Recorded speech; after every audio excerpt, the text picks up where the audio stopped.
Welcome to the Pythian Podcast.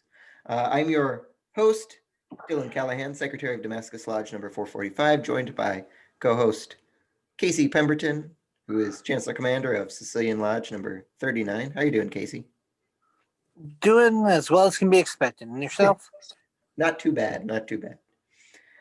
Um, we were talking before the show that this episode should be very heavily and highly disclaimed. Disclaimers everywhere. So, first disclaimer of the show, all of the opinions expressed herein are solely our own and are not the opinions of our lodges, our grand lodges, nor of the Supreme Lodge, Knights of Pythias. These are solely our opinions. The reason why we're going to so greatly put on all of these disclaimers is, especially, we do this every episode, or we try to, but especially this episode, because we're going to talk about the news. That's right, the stuff, the media, the stuff you see on TV and internet. But before we get into that, let's get into some somewhat lighter Pythian news. So Sicilian hasn't met yet, so It hasn't yeah, met Rona. since. How long's it been? When was the last in-person meeting of Sicilian Lodge? I want to say November, maybe. No, it wasn't November. It was October. Yeah, that's right, October. Yeah, it's been a while. That said, we have lost. The reason it's only somewhat lighter, we have lost two past grand chancellors in Missouri recently, and we did have an unofficial get together after the funeral of one of them. Very unofficial. Met for a socially distanced and masked meal. Yep. As far as official proceedings go, it's really tough to meet these days. In fact, I know for Sicilian Lodge, we recently had a texting and emailing exchange with all the officers talking about how we're going to do our elections for 2021. Those should have been over and done with by now, but since we haven't met, can't hold official proceedings. It's a whole debacle. As far as Damascus Lodge goes, we do have fairly exciting news. For the first time in the history of the Grand Domain of Missouri, we are admitting a female knight, currently an esquire, but very exciting times for the fraternity. All is going great.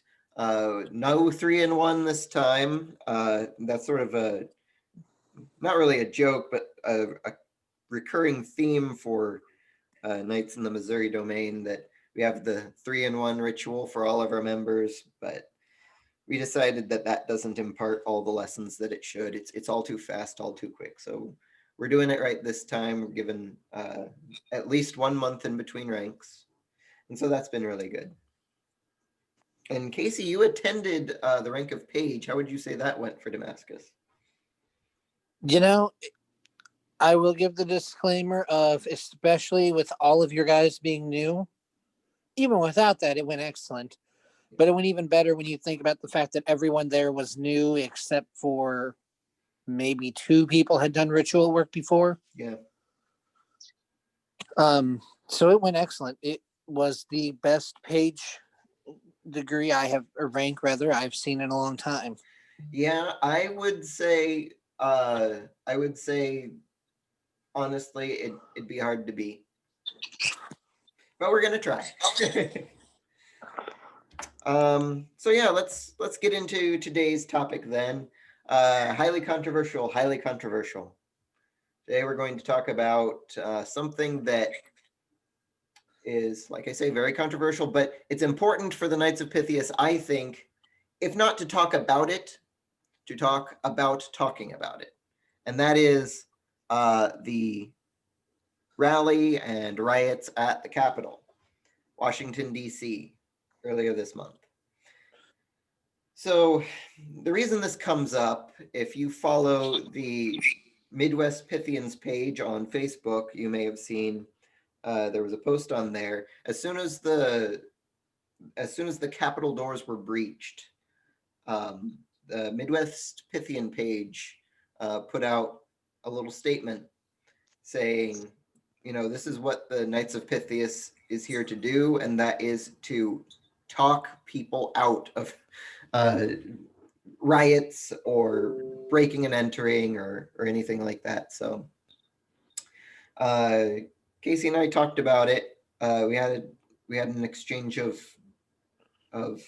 opinions on whether that was the right move for the Midwest Pythian page to put that out there. And I think at the time we both agreed, maybe wasn't the best idea to get into the fray so easily, but at the same time the message was entirely true, and the message itself was entirely appropriate, and that is, yes, the Knights of Pythias does exist to prevent emotion and passion from getting the best of us, resulting in violence, especially among people who should be considered unbreakable friends. We're all fellow Americans. What do you think about that, Casey?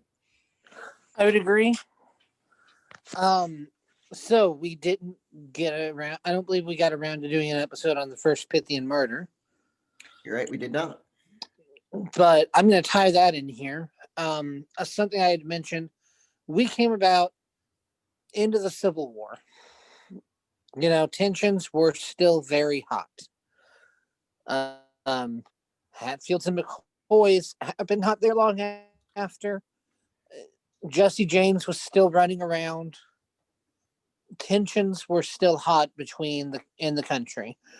And the whole reason for the foundation of the Knights of Pythias was we seek to unite the nation. As I've talked about before, they didn't seek to unite the nation by every man joining. They knew that wouldn't happen. But if good men join, if the good men of their community join and are that influence among others, even if the others aren't members, they'll have someone who shows them what they should be doing. And I think that's the job of Pythian Knighthood. To go back to the first martyr, Samuel Hines was a Confederate. He wore the gray during the Civil War. And the men that he went back to save were all Union officers. They just a little while before, if they'd have been together, they would have been shooting each other. Yeah. But because of the lessons of our order, he felt it his duty to run back in and save these men. And that's the kind of cohesion we're supposed to be building. Exactly. I thought about, in fact, I did go back and tried to pull up some good quotes from the old literature. If you know me, I talk about the old literature a lot. And that's Pythian Knighthood by James R. Carnahan, Jewels of Pythian Knighthood. There's lots of books and essays and speeches to find that's really good stuff talking about the principles of the Order Knights of Pythias. And I looked back and I was reading some of the speeches and I was doing some word searches, and it almost became, I ultimately decided, you know what? I'd read this entire speech. I would read this entire paragraph. I'd read this entire book on the podcast if I wanted to, because this whole thing is just chock full of exactly what we've been talking about. We exist because we want to ensure law and order, and we want that law and order based on mutual respect and friendship and no partisanship. And where there's disagreement, there's also extending charity to the other side, extending charity to your opponent. For those who you just honestly believe, they aren't in their right minds, they're not thinking clearly on this. And instead of using that to attack them, you use that to extend grace to them, and you help make the ends meet, and you make compromises, not compromises of morality, not compromises of morals or principles, but compromises in the name of friendship, so that not like both sides have to be happy just for the sake of being happy, but it is a good and reasonable goal to listen to the other side, hear what they have to say, and realize they aren't the bad guy. They aren't the enemy. And you're not the bad guy. You're not the enemy. We need to get out of that paradigm of just because they believe differently, it's therefore wrong. And if they're therefore wrong, then they're therefore bad. It's a very steep and quick slope to fall down to make an enemy of somebody you happen to disagree with. Agreed. And I think one reason I would love to see, as far as this as a conversation goes within fraternalism, I would love to see Pythians talking about this. It's twofold, three really. What we've already talked about. The second part being, you know,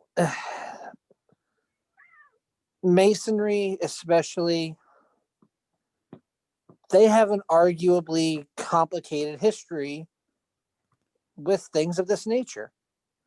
I'm not going to equate what happened in DC to the American Revolution, but I know multiple people who have. And if that's what you have, that's what you're thinking, Masonry, I could very well see how, as a Mason, you would see that. And okay, well, our brothers fought in the American Revolution. And if you think those two things are equal, I could very well see how you could justify everything. Yeah, I agree. Pythians, while we do stand against tyranny, you know, Damon and Pythias, Damon was locked away for trying to kill the king. Yep. Like, he was locked away for trying to kill a tyrant. The Order Knights of Pythias does not stand for tyranny. But I think we have a much less complicated history to seeing all of this, because while we came about around the time of the Civil War, we've never legitimately had a war where both sides held a large number of our members and were shooting at each other. Yeah. And what? Yes. Yeah. So I think that uncomplicates the history for Pythians to be able to say, look, this is not something that we're okay with within the fraternity. We're not okay with these violent acts. Right. And the way I see it, well, actually, the way Pythians originally saw themselves, we had the uniform rank. And the idea was originally that because we're a fraternal organization, the very first to be chartered by Congress, as an order of knighthood, every chivalric order is supposed to have a sovereign, and our sovereign is Congress. Our sovereign is the federal government, more specifically Congress, but yes, our sovereign is the US government. And our purpose, as far as government or law or order goes, our purpose is to uphold those things and not allow the maelstrom and chaos of discord to reign supreme. As I started to say, the uniform rank, we had that, and the idea was that in time of distress, the uniform rank, which was the actual military arm of the Knights of Pythias, very impressive organization, organized by Civil War veteran officers, namely James R. Callahan, who wrote Pythian Knighthood, as I mentioned before. In fact, there's a funny anecdote, entirely true, when the Knights of Pythias, who were very prolific in Canada as well as the United States, way back in the day. I think this took place in the early 1880s, maybe mid 1880s, went on parade and actually paraded before the Governor General of Canada. And the Governor General of Canada stated, with these 4,000 men who you have parading here, they're all very impressive. And if you say you have more, and indeed we did have many thousands more in the United States, you say you have more down south in the United States, I'd be afraid of an invasion. And General Callahan replied, not to worry, but indeed you're right. If I wanted to invade Canada, I could have done it with these 4,000 I have here. And I think he was telling the truth, not to diss on Canada's military might or anything, but that is the level of regimented precision military training these uniformed ranked Knights of Pythias had. You'll find all throughout the literature that in times of strife, the idea was, yes, you can call on the Knights of Pythias and we will help maintain order. We will help police. We will help suppress invasion, repel invasion, suppress rebellion, that sort of thing. Yeah, you could absolutely call on the uniform rank Knights of Pythias to maintain law and order. And I think that could be best done because the Knights of Pythias is an order that has no political, certainly no partisan political goals, aims, leanings, cliques, factions, ideologies. No, it is all purely patriotic in a very politically neutral sense. And that political neutrality is found in its cardinal principles of friendship, charity, and benevolence. You cannot have revolutionaries as such, and you cannot have radicals in any sense in an order that is well maintained to espouse those cardinal principles.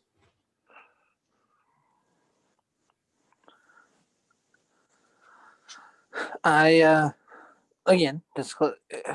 I don't know that we need another one, but disclosure, these are all our opinions and not those of the Grand Lodge, Supreme Lodge, or individual lodges. I do think, just talking a little bit more broadly, I think a huge portion of this has happened. Not that the sixth happened because of this, but the divide that's happened around it so much, because we have a lack of focus on the local period. And a huge portion of that lack of focus on local things includes a lack of focus in society on fraternalism. The church, whatever religion, whatever faith you'll follow, definitely has a place. Church has a place to help people along their way and understanding morality. But I think fraternalism holds a huge place in giving you that social net that you don't get from outside of your work and your church. So in other words, you're saying your church is where you derive your sense of morality and worldview, and then your fraternal lodge is where you put it into practice. Exactly. Your fraternal lodge should encourage you to put into practice your morals. It should expand your circle. The thing is, there was a time when a lot of things we see happening now, people wouldn't have done them simply because they were more reliant upon their church and their fraternity. And had they brought dishonor to those groups, those groups would have said, I'm sorry, no. They would have faced some kind of shunning. Exactly. Yeah, there would have been a lot of pushback at a very basic and close to home level. So today, with not having that focus or care, there is no pushback for people. Right. So let's put this in less broad and more specific terms. What is it, let's say today, that fraternal groups, specifically Knights of Pythias, but others as well, what is it that we can do to, I don't know, to affect the situation, to prevent it, to heal the divide after it happens? I'll give you my thoughts on it first. I really think that the Knights of Pythias needs to expand its membership rapidly, but no less cautiously. And by that I mean we're not going to have an impact at all if we have very small membership, next to no media presence, next to no community level involvement. And at the end of the day, if the most we're doing is funneling funds into charities, that's all good and well and fine, but we are losing 2/3 of what we stand for if that's all we do. And I don't mean those 2/3 being friendship and friendship and charity. I mean those 2/3 being friendship and charity in a Pythian sense. It's the benevolence in FCB, friendship, charity, benevolence. It's the benevolence where we're giving money away. But that friendship and charity has nothing to do with giving away money. And it has everything to do with being involved in your community and extending charity to the people you disagree with in your community. It goes hand in hand. It is not just three randomly, basically good concepts. You do have to have all three. If you're missing one, or as I would put it today, we're missing two, at least. If you're missing those, that cohesion, then we are not going to be effective at all. And that change that I think we should affect is that we have a very solid base in all of the communities where we're present, ever expanding, and as far as being careful of our membership, who we let in. Once upon a time, we were too exclusive to our detriment. These days, I would say that we need to be looking for people who are not given to emotional outbursts, certainly not of a political or in any way partisan nature. We need to make sure that in these very delicate times, we know exactly who is coming in and that they are morally upright, rooted in solid worldviews of random acts of violence. It's just not going to solve anything.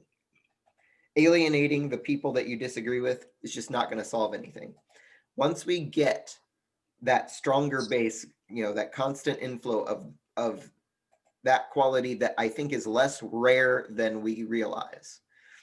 And once we give that sense of calm, steadfast determination and looking for the better side of humanity, once we get that, give that a place to live and a place to go and grow and breathe, which I do not currently believe exists. I mean, you look at a lot of organizations, not naming names, not even naming categories, a lot of organizations that would claim to be that way are the exact opposite. There's a lot of hypocrisy. Knights of Pythias, I think, is uniquely positioned to be that organization that is not hypocritical in that regard and will actually give that clean, better, brighter side of humanity a place to thrive and make a difference. What do you think? I would agree. I think, as with society at large, one of the biggest problems we have in fraternalism at large, and I hear it more in Masonry than I do in Pythianism, um, we take the no religion or politics inside of the lodge too far and apply it to when we're all sitting around talking after lunch. I think a huge way of growing one's ideas and being able to help find out if a brother, if someone does have these ideals that are not great for the order, is to be able to talk with everyone about it. Um, being able to sit around and talk and bounce ideas off of one another. And that should be able to be done among fellow brothers, among those of us who are charitable, in a way that everyone won't get offended by it. And I think that's a huge issue. We're missing that. Um, Going a little bit further than that, I think that we also, like you said, need to expand our membership, and we definitely need to be cautious about it. I think one of the biggest mistakes we have made, and I think it's why we can't get a great expansion in membership for any fraternity, is we just accept everyone off the street. I love the fraternity, but a lot of times that's what it feels like. No, I love both fraternities. Do what? no discernment. Um, you know, Someone shows up with $30 and a petition, and we vote them in. That's what it feels like a lot of times. Um, and like I said, I love the fraternities, but we've got to stop doing that. Mm-hmm. Back in our heyday, a huge portion of why people wanted to join is we were an exclusive group. All the fraternities were. I've read one story in Masonry where this guy said his dad was rejected the first time he ever petitioned his lodge. And it, it wasn't actually anything to do with his father. They just did that in that lodge. That was their practice. The first time they always rejected someone, because if they would give up after that and not talk to them and not want to know what was going on, they didn't want that person there because they didn't care enough. And I'm not saying we have to go back to that. I'm just saying we need to have more discernment on who we let in. Yep. Um, and I think a bigger emphasis on the ritual and the esoterica behind the ritual. Uh, you know, that may not help this exact situation and the history of the order, but I do think that's how we get the most quality members. We, sorry. Well, I was just going to say, I think you've struck on something that's very important. Back in the day, we had hundreds of thousands of members in our heyday. I believe it was just shy of 500,000. I'm not sure. I might be way off with that just off the top of my head, but we had lots and lots of members, way more than we do now. And, they were doing something right. They were doing something right. And our golden age was when we were much more discerning than we are now. Like you say, among Freemasons, you had fraternal lodges turning everyone down the first time, and they were only getting the people who were determined to get in. Man, to have that problem today of too many people trying to get in, that would be something.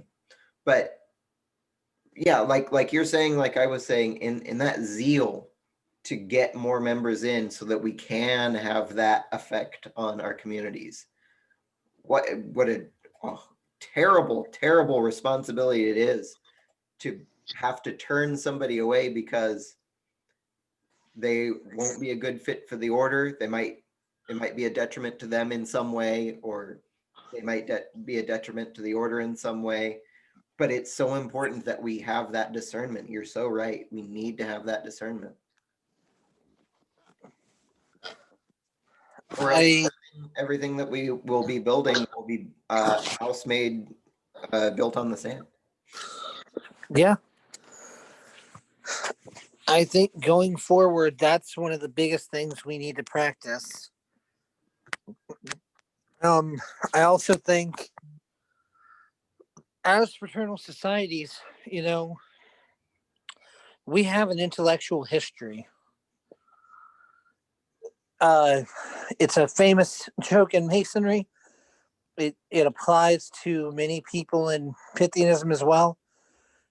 George Washington didn't join Masonry to listen to the minutes be read. People who joined didn't join because they wanted to go to another meeting where they just sat there and they listened to someone read the minutes, and that was it. They joined because they were told they were under some impression that this order would be good for them. I'm not saying no one ever joined just because they wanted another club to be a member of, but I don't think you get 400,000 members just because everyone wants to be a member of another club. And I think that's what we've done is we have, as you and I have talked about, we've kind of taken on the model of the Rotary. Yeah. We have just business meetings and that's it. And that's fine. You can have an order that does that, but that order is not the Knights of Pythias. Certainly not the way it's structured.